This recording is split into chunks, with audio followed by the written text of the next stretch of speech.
आप देख रहे हैं न्यूज़ 24। अब जब गुजरात में नए सीएम ने शपथ ले ली है, मेरे साथ हार्दिक पटेल जुड़ गए हैं, जो कि गुजरात में कांग्रेस के कार्यकारी अध्यक्ष हैं और पार्टी का चेहरा भी। हार्दिक पटेल, न्यूज़ 24 पर स्वागत है आपका।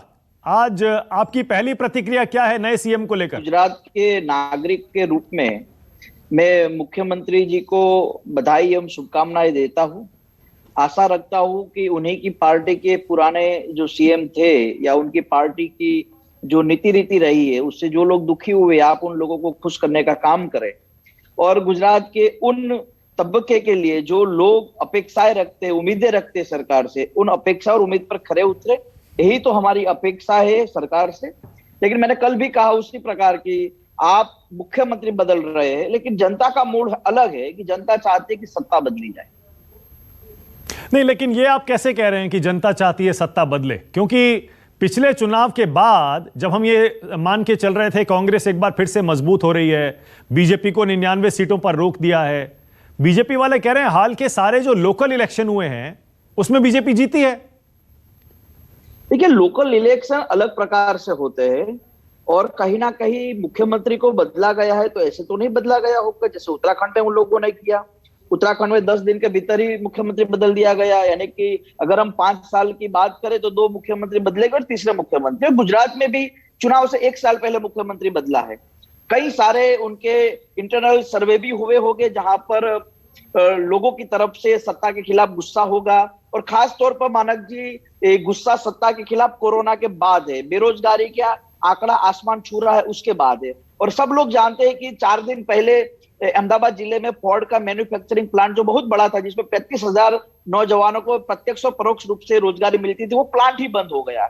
कोरोना में कई सारी मौतें सरकार की गलत नीति के कारण, बिना आयोजन के कारण हुई है। तो लोगों में गुस्सा है। और आप जिस तरह से कहे थे 2017 में सिर्फ 10 सीट के लिए कांग्रेस की सरकार नहीं बनी थी, 2017 के बाद लगातार इस राज्य में कांग्रेस पार्टी ग्रामीण इलाकों से लेकर मध्यवर्गीय परिवारों से लेकर नौजवान किसानों के बीच में जो गांधी और सरदार के मूल्य है उनको मजबूत करने का हम लोगों ने काम किया है। और अब तो जो मैं बात करूंगा या आप बात करेंगे वो तो समय दिखाता है हकीकत क्या होती है। 17 के चुनाव में भी आप सब लोग ये कहते थे कि नहीं, नरेंद्र मोदी जी का स्टेट थे तो यहाँ तो सरकार वो लोग बना लेंगे, लेकिन कैसे बनी आप सब लोग जानते हैं। 22 के चुनाव में ये भाजपा कांग्रेस का चुनाव नहीं है। कांग्रेस तो जनता के हितों के लिए एक निमित्त बनेगी, लेकिन 6.5 करोड़ लोग भारतीय जनता पार्टी के सामने चुनाव लड़ने वाले हैं। ओके, हार्दिक, आप इसको इस तरह देख रहे हैं कि बीजेपी ने डर के मारे सीएम बदल दिया क्योंकि वो हार रही है? नहीं तो और बीजेपी कह रही है, सुनिए ना, बीजेपी कह रही है और बहुत सारे राजनीतिक विश्लेषक कह रहे हैं कि जो भी एंटी इनकम्बेंसी या गुस्सा था विजय रूपाणी सरकार के खिलाफ, वो सीएम बदलते ही खत्म हो गया। ये तो मास्टर स्ट्रोक चल दिया बीजेपी ने। अब चुनाव में बीजेपी की बल्ले बल्ले होने वाली है नए सीएम के अंडर। इसका मतलब मानक जी आप मानते हैं, और जिन लोगों ने आपको ये बात कही है इसका मतलब बहुत ही स्पष्ट है कि गुजरात के लोग मौजूदा सरकार से नाराज है। जो मुख्यमंत्री के खिलाफ ज्यादा एंटी इनकम्बेंसी थी, तो आप ये मानते हैं कि नए व्यक्ति को ला दिया गया है तो एंटी इनकम्बेंसी कम होगी। जो भी नया व्यक्ति आया है वो नया व्यक्ति क्या 1 साल के भीतर उन नौजवानों ने मां सरस्वती की अच्छी शिक्षा प्राप्त की है, क्या उनको रोजगार दे पाएंगे? क्या वो लोग कोरोना काल के भीतर जो परिस्थिति पूरे प्रदेश में जो हुई थी, क्या उस परिस्थिति को बदल पाएंगे? क्या मां सरस्वती की शिक्षा जो दिन प्रतिदिन यहाँ महंगी होती जा रही है उसको रोक पाएंगे?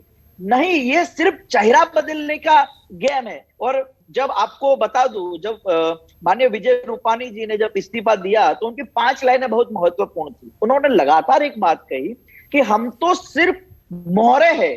एक बात समझ लीजिए, चेहरा तो सिर्फ नरेंद्र भाई गुजरात में रहेगा, यानी कि गुजरात की जनता हर बार प्रधानमंत्री के पास थोड़ी ना जाएगी हर मुश्किल में। हमें तो गुजरात का मुख्यमंत्री चाहिए जो गुजरात के लोगों के दुख और दर्द को बांट सके, नौजवानों को एक आश्वासन दे सके, ज्यादा नहीं तो कम रोजगार दे सके। लेकिन कहने की बात है कि गुजरात के लोग मौजूदा गुजरात में एक ऐसा व्यक्ति मुख्यमंत्री के रूप में चाहते हैं जो गुजरात की दशा और दिशा को बदल सके। अभी के जो मुख्यमंत्री, मैं नहीं मानता मानक जी ये दशा और दिशा बदल सके, ये सिर्फ और सिर्फ गुजरात को गुमराह करने के लिए लिया गया फैसला। ओके, अच्छा, ये भूपेंद्र भाई पटेल के बारे में आप क्या समझते हैं? आप तो पहले से जानते होंगे उनको। उनके बारे में कहा जाता है कि उनका नाम किसी भी रेस में नहीं था। अचानक बीजेपी ने और नरेंद्र मोदी, अमित शाह ने उनको निकाला। एक पहली बार के विधायक है वो, एक बार फिर से अपने फैसले से सबको चौंका दिया। क्या समझते हैं आप इसके बारे में? ये फैसले चौंकाने वाले आपको अच्छे लगते होंगे मानक जी, लेकिन गुजरात के 6.5 करोड़ लोग ऐसा नेतृत्व चाहते थे जो नेतृत्व अनुभवी भी हो, जो लोगों की मदद कर सके, लोगों के सुख दुख का साथी बन सके। माननीय भूपेंद्र भाई मुख्यमंत्री बने, हमारी उनको बधाई और शुभकामना है, लेकिन उनसे अपेक्षाएं जो लोगों को थी, लोग आप बोले कि जो मुख्यमंत्री विजय भाई थे उनके खिलाफ एंटी इनकम्बेंसी थी, तो लोग क्या चाहते थे कि अच्छा मुख्यमंत्री आए, जिसके पास अनुभव हो, जिसके पास काम करने की ताकत हो। आज के यहाँ के एक प्रमुख अखबार में एक हेडलाइन छपी है मानक जी, इसमें कहा गया कि भूपेंद्र पटेल का नाम अनाउंस होते ही आईएएस आईपीएस की जो लॉबी थी स्टेट की, वो खुश हो गई कि चलिए ये भी अनुभवी आदमी आया, जैसे विजय भाई रूपानी थे। तो यहाँ अधिकारी राज चलता है।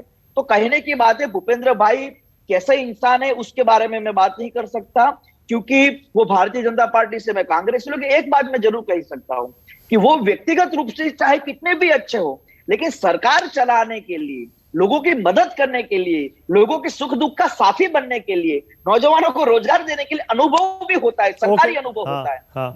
जो 1 साल के लिए, चुनाव से 1 साल पहले क्यों आपको मुख्यमंत्री बनाया जाता है कि आप लोगों को जो नाखुश है उनको खुश करें। अब तो समय देखते हैं, और अगर समय ठीक नहीं रहा तो 22 के अंदर क्या होगा वो समय दिखाएगा। ओके, मैं तो समझ रहा था कि पटेल हैं वो, और आप पटेल हैं, आप हमेशा पाटीदारों की बात करते हैं। मुझे लगा आप तो खुश होंगे इस बात पर कि देखिए एक पटेल को फिर से सीएम बनाया गया है, क्योंकि बीजेपी तो ये मान के चल रही है पाटीदारों में जो गुस्सा था भूपेंद्र पटेल को मुख्यमंत्री बनाने से, वो गुस्सा खत्म हो जाएगा और सारा पाटीदार 22 में बीजेपी के साथ चला जाएगा। देखिए मानक जी, एक बात बताइए, कोई मुख्यमंत्री किसी राज्य का बनता है तो वो कोई एक जाति का मुख्यमंत्री थोड़ी ना होता है। मैं खुश तब हो रहूंगा जब गांधी और सरदार के मूल्यों को मजबूत बनाया जाएगा। आज गुजरात के लाखों नौजवान जब बेरोजगार घूम रहे तो किसी एक समाज के नौजवान बेरोजगार नहीं है। आज राज्य के किसान आत्महत्या करते या दुखी है तो किसी एक समाज के किसान आत्महत्या करते या दुखी नहीं है। 6.5 करोड़ लोगों की समस्या भरी पड़ी है यहाँ पर। अगर सिर्फ मुख्यमंत्री बनाने से हम लोग खुश हो जाते, अगर आपकी ये राय है तो इस राय के साथ मैं कभी सहमत नहीं हो सकता।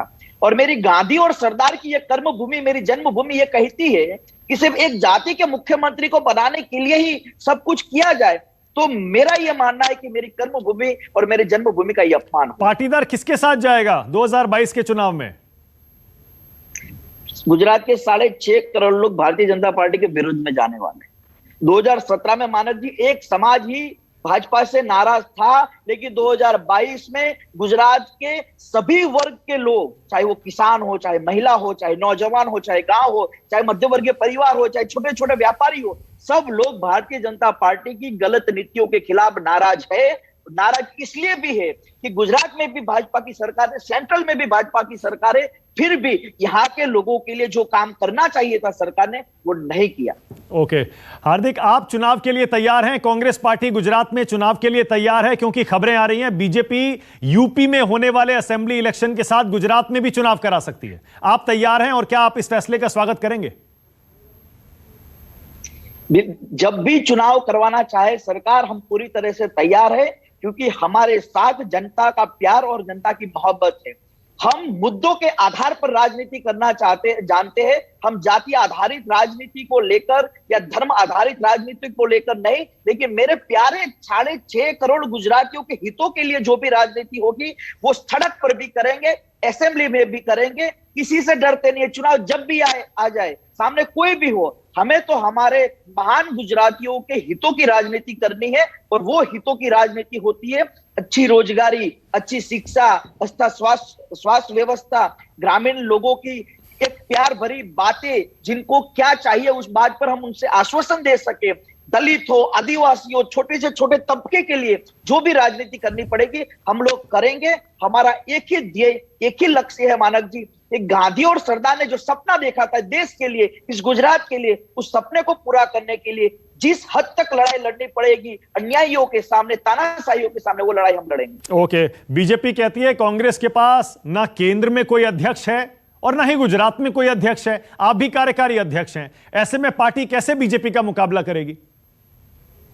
देखिए, राहुल गांधी जी एक बहुत अच्छी बात करते हैं, ना पद ना व्यक्ति।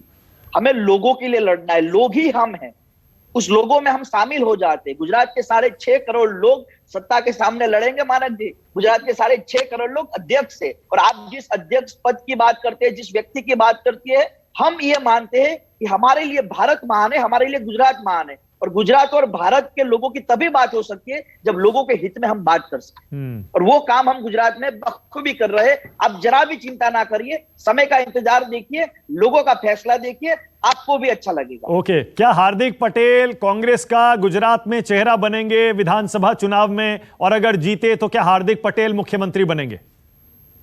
मैं मेरे परिवार का बड़ा हूं, मेरे पापा नहीं है तो मैं मेरे परिवार का एक चेहरा हूं।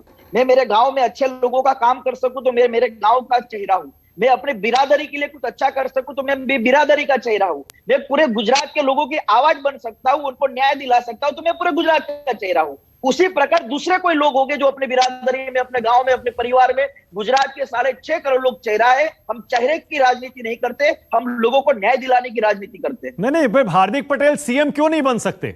मतलब मुझे पता है कि आप खुलकर नहीं कह पाएंगे, क्योंकि आप खुद अपने बारे में कैसे कहेंगे? ये फैसला तो जाहिर है पार्टी भी लेगी, विधायक भी लेंगे आपके, और आपकी आला कमान भी लेगी। लेकिन मैं ये मान के चलता हूं, जब आपको पार्टी ने अपना चेहरा गुजरात में बनाया है, कार्यकारी अध्यक्ष बनाया है, तो ये एक संभावना तो है ना कि अगर आपके नेतृत्व में, आपके चेहरे पर भी कांग्रेस जीती तो आप सीएम बन सकते हैं।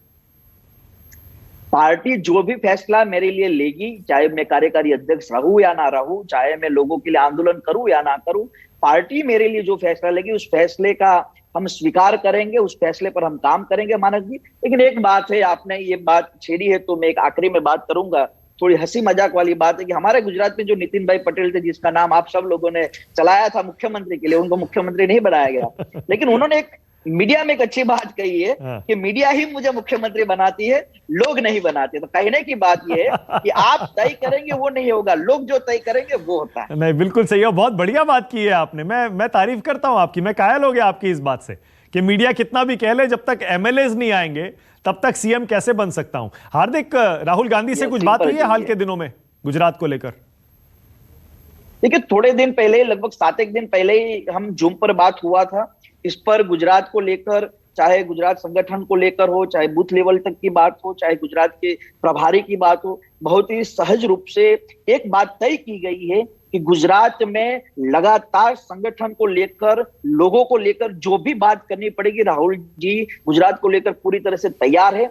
और हम लोगों ने ये तय किया है कि आने वाले 2022 से पहले गुजरात में जनता के हितों के लिए जो भी हमें लड़ाई लड़नी पड़ेगी, चाहे हमारा सर हमें तुड़वाना पड़ेगा, चाहे हमें जेल में जाना पड़ेगा, चाहे रोड पर संघर्ष करना पड़ेगा, तो हम लोग करेंगे। और इस मामले में राहुल जी और सब लोग गुजरात के प्रति प्रेम रखते हैं, गुजरात के लोगों के प्रति प्रेम रखते हैं। वो भी चाहते हैं कि गुजरात में लोगों के हितों की बात हो। और आपको मानक जी बताते हुए मुझे गर्व होता है कि यही गुजरात है महात्मा गांधी का, ये सरदार का गुजरात है, जहां पर हम लोग किसी से डरे बिना लड़ते तो है, समय जो भी हो, चाहे हम जेल में जाए, चाहे हमें चुनाव न लड़ने दे, चाहे हम पर पुलिस केस कर दे, चाहे जो भी करे, लेकिन हमें गर्व होता है कि चलिए कोई बात नहीं, एक जमाना अंग्रेजों के दौर का था, ये जमाना भाजपा के दौर का है, तो हम जरूर लड़ेंगे, एक दिन सफल होंगे, और वो सफलता बहुत ही प्यारी होती।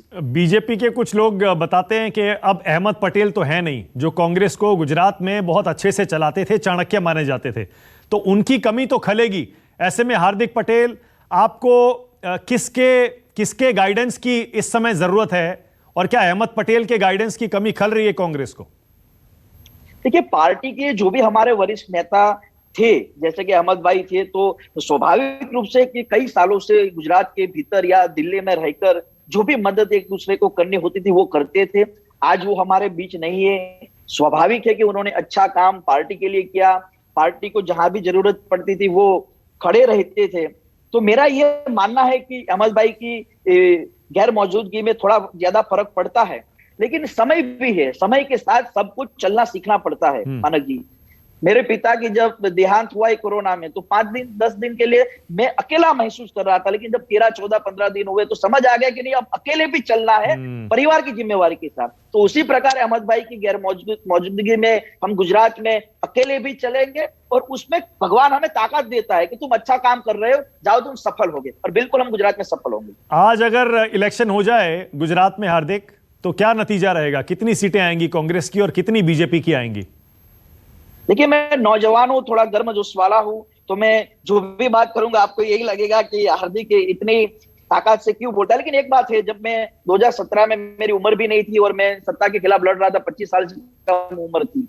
आज मैं 27-28 साल का हो चुका हूँ। एक बात तो है कि हम लड़ेंगे भरपूर, और मेरा जो भरोसा है, जो मेरा विश्वास है, जो मेरी मेहनत है, और हमारी पूरी पार्टी गुजरात के अंदर, चाहे वो कार्यकर्ता हो, चाहे पदाधिकारी हो, गांव तक जाते, बूथ तक जाते, हम ये वादा कर सकते हैं, दावा कर सकते हैं और विश्वास दिला सकते हैं मानक जी कि 2/3 बहुमत के साथ गुजरात में सरकार बनाएंगे, गांधी और सरदार के मूल्यों को मजबूत करेंगे, और लोग कहेंगे कि गलती से 20 साल तक भारतीय जनता पार्टी का शासन देखा और लाना पड़ा, ये मौका 22 का कांग्रेस के लिए बेहतर होगा। लोग भी ये बात बखूबी प्यार से कहेंगे कि कांग्रेस आई है, अच्छे दिन लाएगी। अरे बहुत बढ़िया, आपने 2/3 बहुमत का दावा कर दिया, तो ये तो बड़ी बात है। 2/3 मतलब अच्छा खासा ऐसा बहुमत जो बीजेपी भी कई बार पिछले जनता तय करती है, और हमें भरोसा है इस बार जनता का कि जनता सही करने वाली है। जब छत्तीसगढ़ का रिजल्ट आने वाला तब मानव जी आप लोग नहीं मानते थे कि ये रिजल्ट आएगा। जब पंजाब का रिजल्ट आने वाला था आप नहीं मानते थे। राजस्थान का, मध्य प्रदेश का आया। जनता जो फैसला करती है उससे बड़ा फैसला कोई नहीं होता, चाहे राजा महाराजा हो, जनता ही राजा महाराजा होती है। बिल्कुल सही कह रहे हैं। और अरविंद केजरीवाल जो इस बार आ रहे हैं गुजरात में बार बार, उनका कोई असर नहीं होगा चुनाव में?